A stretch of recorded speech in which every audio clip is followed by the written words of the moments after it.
స్వాగతం. ముందుగల్లా హెడ్లైన్స్ ఇద్దాం. నయీంతోని పోలీసుల విందు, తప్పించుకోను లేదు సందు.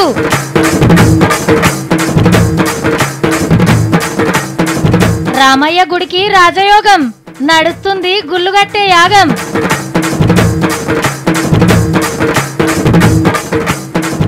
ఇది జమ్మూ ఎమ్మెల్యేల దమ్ము, అసెంబ్లీల దుమ్ము దుమ్ము.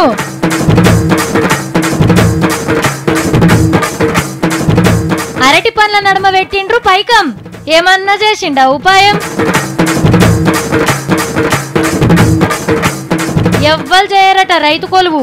అక్క భూవే ఎడికెళ్ళి వస్తుంది అంటాను అడిగినాక ఓటర్లకి వెళ్ళి వస్తుంది మా అమ్మ అంటున్నారు కానీ ఒక్కరన్నా రైతు వండిస్తూ వస్తుంది అంటలేరు. ఇగో నేను ఇప్పుడే చెప్తున్నా, చరిత్రల సినిమాలు గొప్ప మనుషుల మీద సినిమాలు తీసినప్పుడు ఒళ్ళు దగ్గర పెట్టుకోవాలి. ఎవరో చెప్పిండ్రు, నేను ఇదేన్నో చదివినా అదే నిజమై ఉంటది అని ఊహించుకొని ఇష్టం వచ్చినట్టు చరిత్రకు చెదలు పట్టియద్దు. ఇట్లా చేసే సినిమా షూటింగ్ లాగిపోతున్నాయి, కోర్టుల కేసులు నడుస్తున్నాయి, అభిమానులు వచ్చి దౌడల వల్ల కొడుతుర్రు. ఆలస్యమైనా సరే అన్ని కరెక్ట్ గా తెలుసుకొని సినిమా తీస్తే మంచిగుంటది. ఈ ముచ్చట నయం గాని సినిమా తీసేటోళ్ళకి మళ్ళా చెప్తున్నాం. పోలీసు వాళ్ళు చెప్పిర్రు, పేపర్లో వార్త రాసిండ్రు అని ఇష్టం వచ్చినట్టు తీయకుర్రి.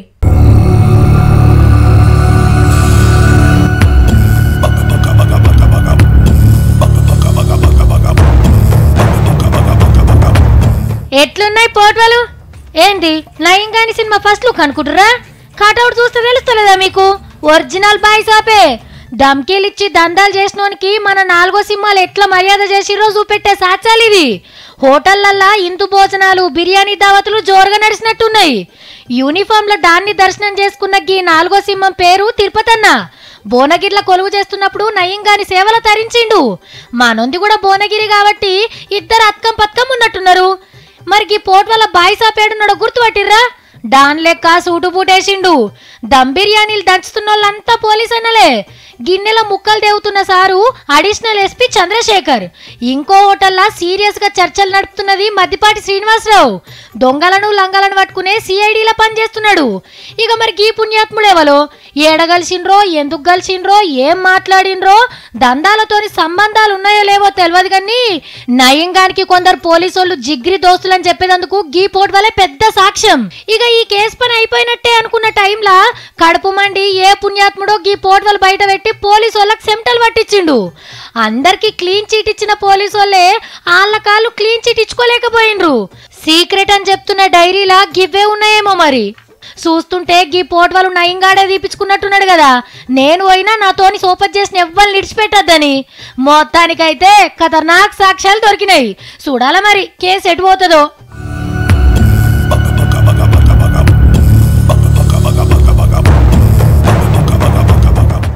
ఇప్పుడు మనం ఒక ఇల్లు కడుతున్నాం.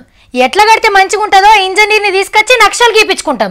అట్లనే వాస్తు తెలిసిన అయ్యవారిని తీసుకొచ్చి మొత్తం చూపిస్తాం. అట్లనే కొత్త వ్యవసాయం చేస్తున్నాం అనుకో, దాని గురించి తెలిసిన రైతుని తీసుకొచ్చి సలహాలు తీసుకుంటాం. ఇంకేదైనా పని చేస్తున్నా ఆ పని గురించి తెలిసిన వాళ్ళు అయితే కరెక్ట్ చెప్తారు, కరెక్ట్ చేస్తారు. సేమ్ ఇట్లనే గుళ్ళు గోపురాలు వాస్తు గురించి తెలిసిన పెద్దసాముల వారికి ఒక పనప్ప చెప్పిండు సీఎం సార్. రాములవారి గుడి మీద నజరేసిండు సీఎం సారు. ఎట్లా డెవలప్ చేస్తే మంచిగా ఉంటుందో చూసిరమ్మని గుళ్ళు గోపురాల శాస్త్రాలు తెలిసిన చిన్నచీయర్ సాములవారిని తోలిండు గాలి మోటార్లా. దేవుణ్ణి దర్శనం చేసుకొని గుడి చుట్టూ మొత్తం తిరిగి చూసిండు సాములవారు. గీసి తయారుగా పెట్టిన నక్షలు చూపించిండ్రు శిల్పులు. వాస్తు గుళ్ళ శాస్త్రాల ప్రకారం ఏడేం కడితే మంచిగా ఉంటుందో సలహాలు ఇచ్చిండు. గుడికి 4 దిక్కుల 4 పెద్దయి రాజగోపురాలు కట్టిస్తారట. ఈశాన్యం దిక్కు గుండం ఉండాలన్నట. గుడి చుట్టూరా రోడ్లను ఎడల్పు చేస్తారట. రంగనాయకుల గుట్ట మీద పెద్ద పెద్ద శంకు చక్రనామాలను పెట్టిస్తారట. అట్లనే రామాలయం నుంచి నరసన్న గుడి దాకా బ్రిడ్జి కట్టించే ఆలోచనలున్నారట. లడ్డూల కౌంటర్, నెత్తెంటికలిచ్చే కళ్యాణ కట్ట, భక్తులకు సౌలతులు, భజన కీర్తనల మందిరాలు ఎట్లా కట్టిస్తే మంచిగుంటుందో సలహాలు ఇచ్చిండట సాములవారు. యాదాద్రి నరసన్నకి ఇచ్చినట్టుగానే భద్రాద్రి రామన్నకు కూడా కేసీఆర్ సార్ ఓ 100 కోట్లు ఇస్తాడని లీడర్లు చెప్తుర్రు. నక్షలు మొత్తం తయారైనాక సీఎం సార్ కి టీవీలో చూపిస్తే ఏది నచ్చితే అది ఓకే చేస్తారట. ముఖ్యంగా ఈ ప్రాంతంలో ఉండే ఆలయాలంటికి ఇది ఒక అద్భుతమైనటువంటి మహర్దశ. మళ్ళీ ఒకసారి బంగారు యుగానికి తగ్గట్టుగా ఇవి తయారు కావాలి అని మేము ఆశిస్తూ వారికి కూడా మేము మంగళాశాసనాలు చేస్తున్నాం. ఈ గుడిని కూడా యాదగిరి గుట్టను కొత్తగా చెక్కుతున్న శిల్పులకే గుత్తకిచ్చిండ్రు. సైంటిస్టులు ఎప్పుడు ఏదో ఒకటి కనిపెట్టే బిజీలు ఉంటారు. ఆలోచనల పడి గడ్డాలు మీసాలు తీసుడు కూడా మర్చిపోతారు. ఎప్పుడు చూసినా ప్రయోగశాలలో కూర్చొని ఏదో ఒకటి చేస్తూనే ఉంటారు. ఏం కనిపెట్టాలి, కొత్తగా ఏం తయారు చేయాలి, ఎట్లా పేరు తెచ్చుకోవాలి అని బుర్రలు బద్దలు కొట్టుకుంటారు. కానీ శాస్త్రవేత్తలను మించిన శాస్త్రవేత్తలు మన నడుమనే ఉంటారు. వాళ్ళు కనిపెట్టినవి చూస్తే సైంటిస్టులే పరిశాన్ కావాలి. గీ అన్న కూడా గసంటి మనిషే. అట్టి పండుకు టేపేసిండ్రు, ఇరిగిపోతే అతుకు పెట్టిండ్రేమో, జల్ది జల్ది ఇప్పన్నా. తొక్కదీసి లోపల పండుగ కూడా టేపేసినట్టుండ్రు కదా. అరే పండు కాదు, లోపటితో కాగితం లెక్కుంది. అబ్బర కొండో నోట్ల కట్ట సుట్టి అట్టి పండ్లు ఇరికిచ్చిండ్రు.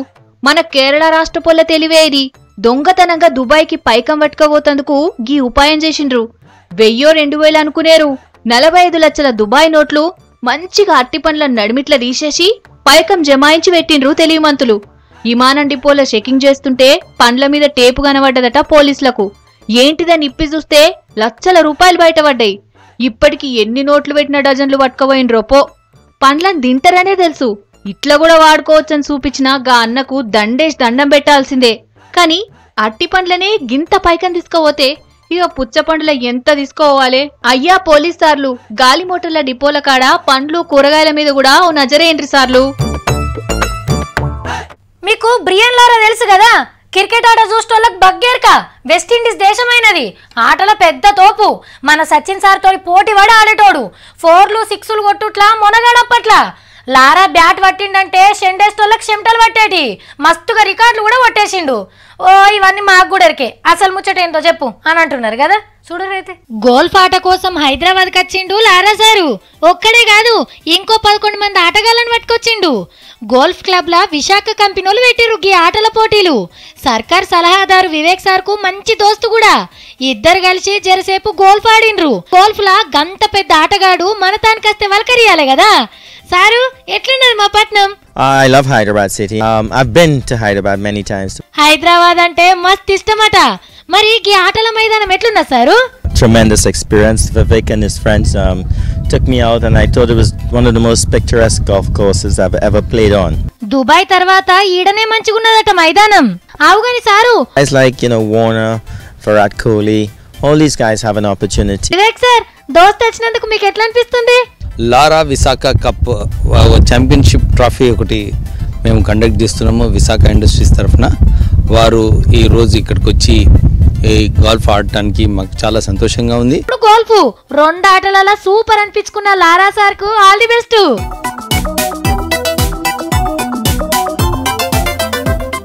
ఇవాళ పొద్దుగల్లా ఇడ్లీ చేసుకున్నాం. మా సత్తిగాడు అన్నం తిన్నట్టే మొత్తం కథం చేసిండు. 4 అంటే 4 ఉంచింది నాకు. ఎందుకు అట్లా ఉంచినామంటే ఎక్కువ తినద్దక్క 4 లడ్డుగా అవుతావు అని మీదికెళ్ళి సుద్దులోటి తిన్నోడు తిన్నాడా. రేపేం టిఫిన్ చేయాలో కూడా ఇయ్యాలనే ఆర్డర్ వేసిండు. మంచిగా బోండాలు చేసి పెడితేనట కమ్మగా తింటాడట. ఎల్లుండి పూరీలు దేవియాలన్నట. గట్లున్నాయి మా తిండి రాజా వారి ఆర్డర్లు. మా ఇళ్ళల్లో లేంది మీ ఇళ్ళల్లో కూడా ఇట్లనే ఉంటాయి కదా, నాకు తెలిసే. పొద్దుగాళ్ళకింత టిఫిన్ చేయందే పానం తుర్తనిపియది చాలా మందికి. రోజుకో ఎరైటీ లోపటేస్తాం, నోటికి రుచి చూస్తాం కానీ రోగాలకు గుడ్ మార్నింగ్ చెప్తున్నామన్న ముచ్చట్నే మనకు తెలియదు. పొద్దుగాల ఏం తింటున్నారో సర్వే చేసి హెల్తీ ఫైమీ అనే సంగపోలు చెప్పిన ముచ్చటిది. ఏది పడితే అదే తింటే షుగర్లు అడ్డమైన రోగాలు వస్తాయని చెప్పిండ్రు. కావచ్చు కూడా మరి మన తిండి ఎట్లుంటది? కమ్మగా తీయగా నూనెలో గోలించుకొని తింటిమి. తింపితే పగటిల దాకా ఆకలి కావద్దు. రోడ్ల మీద ఉబ్బిన పూరీలను తిని కడుపు ఉబ్బించుకుంటాం. ఇక బడికి పోయే పోరగాళ్ళకైతే కామ్లెట్లని అదని ఇదని ఏదో చేసి పెడతారు మమ్మీలు. పొద్దుగాలనే ఎచ్చి పచ్చి కడుపులేస్తే రోగాలు రాకుంటే బలం వస్తాది. మరి అదే వెనకట ఎట్లుండే, సద్దిపువ్వల ఇంత సల్లవొట్టో గంజో పోసుకొని పచ్చిమిరపకాయ కొరుకుంటే తింటే ఆహా ఆ రుచి ఏరుండేది, బలానికి బలం వచ్చేది. లేదంటే చింతకాయ తొక్కుల 2 జొన్న రొట్టెలు తింటే ఆ తాకతే ఏరుండేది. మరి ఇప్పుడు ఎవరికన్నా సలిపువ్వ వారుతుందా? రొట్టెలు చేస్తారా? మంచి తిండికి ఎంత దూరం అవుతున్నామో రోగాలకు అంత దగ్గర అవుతున్నాం. అచ్చా అల్హమ్దుల్లా. ఏం పని చేస్తావు నువ్వు? నేనా జాబ్ చేస్తున్నా. అబ్బో మా దొరవారు గలందరిని ఇంటర్వ్యూ చేస్తున్నాడు కదా. సతీ బువ్వ తింటున్నావు కదా నువ్వు హోటల్లోకి వచ్చి. ఇది ఏడికెళ్ళి వచ్చింది? పైసలు పెడితే వచ్చింది. పైసలు పెడితే వచ్చిందా? మళ్ళీ నీకు ఏ కోళ్ళు అంటే ఇష్టము? డాటా టైప్ చేయడం.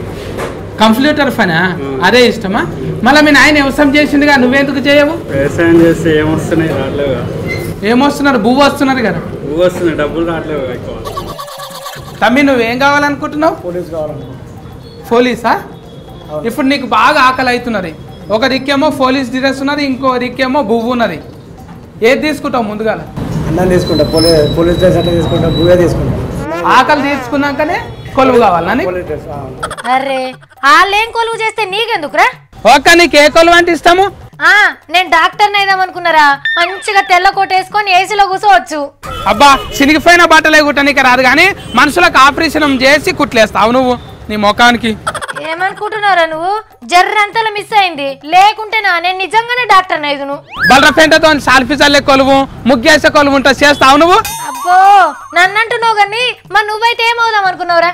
నాగలసాలు వాటి దున్నాలే. ముచ్చట మాట్లాడుతావు. ఓ దున్నితే దున్నినావు కానీ ఇప్పుడు గీ దుఃఖనం ఎందుకు? అన్న నీకు గొర్రె అంటే తెలుసా? తెలుసు. ఎట్లుంటది? ఎట్లుంటది? గొర్రె మాదిరే ఉంటది. గొర్రె కాదు, గొర్రె అంటే గుంటుక తెలుసా? తెలీదు. నాగలి? తెలీదు. నాగలి కూడా తెలవరా? తెలియదు. రైతు అంటే తెలుసా? తెలుసు. ఇవన్నీ ఆయన దగ్గరనే ఉంటాయి. దున్నుతాడు అవిటతోని, దున్ని పంట పెడతాడు. పొలం దున్నే వస్తువులు. రైతు అంటే రాజు అనుకుంటున్నావారా?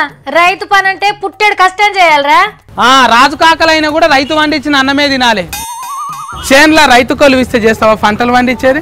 అవన్నీ చేయలేక కదన్న ఇక్కడికి వచ్చింది. నీ కథ మంచిగానే ఉన్నది. ఆడ రైతులే భూములు పడవ పెట్టి పట్నం వచ్చి అడ్డ మీద కూలికోలేకుంటే సెక్యూరిటీ గార్డ్ పని చేస్తున్నారు కదరా. అక్క ఎవరిని అడిగినా కూడా యాట్కర్లు, డాక్టర్లు, ఇంజనీర్లు, కలెక్టర్లు, ఐపీఎస్లే అంటున్నాక ఒక్కరు కూడా రైతు అంటాను అంటలేనేరు. మరి రైతు అంటే ఏమనుకుంటున్నావు? దుక్కి దున్ని పంటను వండించి మార్కెట్లకు తీసుకొచ్చి దీనికి ఇంత రేట్ పెట్టుండ్రి అని అడుక్కుంటారా? ఇప్పుడు ఎవరన్నా అడుక్కుంటారా? ఎందుకు ఇప్పుడు ఈ బాధ నీకు? ఇప్పటిదాకా మస్తు మందిని అడిగి నాకు మైకు పెట్టి ఒక్కరు కూడా చెప్తలే. కావాలంటే ఈడియో చూడు. ఇప్పటిదాకా అడిగిన. నీకు ఏం కొలువు అంటే ఇష్టము? నాకన్నా టెక్నికల్ ఫీల్డ్లోనే పోవాలని ఇష్టం అన్న. ఓన్నా ఏం చేస్తున్నావు? ఏం లేదండి. నీకు దునియాల ఇష్టమైన పని ఏంటిది మొత్తంలా? పోలీసా? మీ నాయన ఏం పని చేసింది? వ్యవసాయం చేస్తాడు. మళ్ళీ నువ్వెందుకు చేయవు వ్యవసాయం? అంటే వాటర్ సోర్స్ లేక. నీకు చెప్పాలా సత్తి, రైతుని సినిమాలలో హీరోలు బయట లీడర్లు అలా బాధల్ని వాడుకుంటారు తప్ప నయా పైసా కూడా ఎవ్వరు సాయం చేయరు. అక్క భూవే ఎడికెళ్ళి వస్తుంది అంటాను అడిగినాక ఓటర్లకి వెళ్ళి వస్తుంది మా అమ్మంతా అంటున్నారు కానీ ఒక్కరన్నా రైతు వండిస్తూ వస్తుంది అంటలేరు. అసలు రైతు అంటే ఇప్పటోళ్ళకి తెలుస్తాయి కదా. ఏమైనా పిజ్జాలు, బర్గర్లు, బూస్ట్లు ఇవన్నీ తయారు చేసే కంపెనీలు మాత్రం మేరుకుంటారు. కంపెనీడైనా మన్నుతో చేస్తారా అవన్నీ? రైతు భూమిలో ఇత్తనాలు పెట్టి అవి పెద్దగా అయినాక కోసి పంట వండించి మళ్ళీ కంపెనీని కమ్మితే అది పిండి చేసి అమ్ముతారు పాకెట్లలో పెట్టి. అయ్యో పిససత్తి, జింక ఏడుపు ఏటగానికి ముద్ద. రైతు కష్టం చేసి నలుగురికి బువ్వ పెడతాడని భుజాన్ని వేసుకొని తిరుగుతారా? ఒక ముచ్చటక్క, ఇప్పుడు మనం వేసుకున్న బట్టలు కూడా రైతు పత్తి పంట వండిస్తేనే కదా వచ్చినాయి. బట్టలు ఇస్తున్నాడు, మళ్ళీ ఫోటోకు కూడు పెడుతున్నాడు. మళ్ళీ రైతు కొలువు అంటే ఎందుకు ఇష్టం లేరు ఎవరికైనా? ఇప్పుడు రైతు పంట వేసి చెడిపోయినరా, మళ్ళా అలా కొడుకును రైతు రైతు ఎట్లా చేస్తారా? అలా ఆమ్దాన్ ఉంటే చేస్తారు కానీ రైతు అంటే ఎవరు కేరే చేస్తలేరాక. అందుకే రైతు నాగలి, గొర్రె, గుంటుక, ఎడ్లు అన్ని అమ్మేసుకున్నాడు, ఆగమైపోయిండు. మరేం చేద్దాం? అందరికి కోటు టై కట్టుకునే కొలువులే కావాలట. గోసి పెట్టుకొని పనులు చేసే ఓపిక ఎవరికున్నది? ఎవరికి లేదు. నువ్వు చక్కగా వచ్చే ఇంటికి. బాగున్నా? ఏం పని చేస్తున్నావు? మా సత్తిగాడు చెప్పింది నిజమేనుల్లా. అందరు ఏరే కొలువులే చూసుకుంటే మరి వ్యవసాయం ఎవరు చేయాలి? మనకు తిండి ఎవరు పెట్టాలి? పోని మరి ఇప్పుడు వ్యవసాయం చేస్తున్న వాళ్ళకి ఏమన్నా మిగులుతుందంటే అప్పులు తప్ప మొత్తం ఉత్తదే. దానికి గీవార్తనే సాక్ష్యం. అరే కూరగాయల లారీ బోర్ల పడ్డట్టున్నది. క్యాబేజీలు, టమాటాలు మొత్తం శిల్లంకాలమైన అనిపిస్తుందిలే. కానీ ఇది చూడుండ్రి,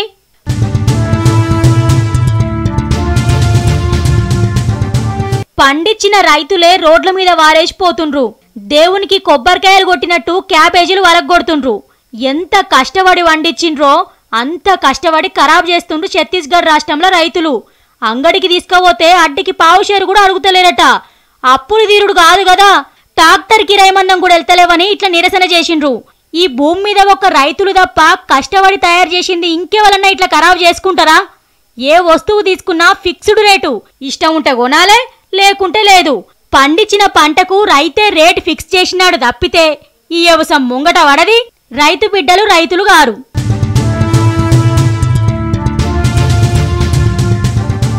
దేశంలో ఎక్కువ మేధావులు ఉండే పార్టీ ఎర్రజెండా పార్టీలే. ఏ దేశంలో ఏం జరుగుతుందో పొంటెల కమనం మాట్లాడగలిగే విషయం ఉన్నోళ్ళు ఎట్లయితే దేశం బాగుపడుతుందో సూటిగా చెప్పేస్తారు. ఎవరు పవర్లున్నా వాళ్ళని ఉత్కారేస్తారు. ఎప్పుడు పేదోళ్ళ గురించే ధర్నాలు రాస్తారోకోలు చేస్తారు. భూములు వంచాలంటారు, బడి ఫీజులు తగ్గించాలంటారు. ఏడ అన్యాయం జరిగితే ఆడుకూరికి ఎర్రజెండా ఎగిరేస్తారు. మరి ఇంత చేసేటోళ్ళు అధికారంలోకి ఎందుకు రారో నాకైతే అర్థం కాదు. అరే ఎవరో ఎందుకు, మన కామ్రేడ్ నారాయణ సార్ని తీసుకోరాదుండ్రి, ఎంత సూటిగా మాట్లాడతాడు. ఆయన మాట్లాడని ముచ్చట ఏదన్నా ఉంటుందా అసలు? ప్రధానమంత్రి మోడీకి 2 బక్రాకాలు దొరికారు, అంటే 2 గొర్రెలు దొరికినాయి. ఒక గొర్రెమో చంద్రబాబు నాయుడు అయితే ఇంకో గొర్రె వెంకయ్య నాయుడు. నీకు గట్లెందుకు అనిపిస్తుంది సారు? పొట్టేళ్ళలాగా మేపుతా ఉన్నాడు. 2019 జరిగేటువంటి సమరానికి బహుశా వీళ్ళని గావు ఇస్తాడు. ఆగనట 2019 ఎలక్షన్ల దాకా వాడుకొని ఈ 2 లీడర్లను మోడీ సార్ బలి చేస్తాడట. ప్రత్యేక హోదాను పక్కదారి పట్టించిండ్రని కాక మీద ఉన్నాడు కామ్రేడ్. రామాయణంలో పిటకల వేటలాగా ఉంది. అసలు సమస్య ఒకటైతే ఇప్పుడు దాన్ని విస్తృతం చేసి సులభమైన సమస్యను జటిలం చేసుకోవడానికి ఉపయోగపడుతుంది.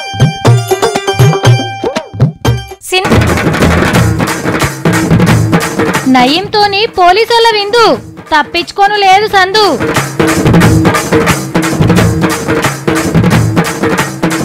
రామయ్య గుడికి రాజయోగం నడుస్తుంది, గుళ్ళుగట్టే యాగం.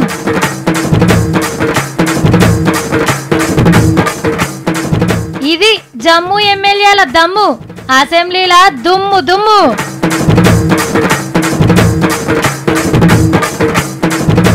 అరటి పండ్ల నడుమ పెట్టిండ్రు పైకం, ఏమన్నా చేసిండా ఉపాయం? ఎవ్వరు చేయరట రైతు కొలువు. అక్క భూవే ఎడికెళ్ళి వస్తుంది అంట అని అడిగినాక ఓటర్లకి వెళ్ళి వస్తుంది మా అమ్మ అంటున్నారు, కానీ ఒక్కరన్నా రైతు వండిస్తే వస్తుంది అంటలేరు. ముచ్చట్లు అయిపోయినాయి, మన టైం కూడా అయిపోయింది కదా. ఇంకెన్ని ముచ్చట్లతో రేపు మళ్ళా కలుద్దాం. నమస్తే.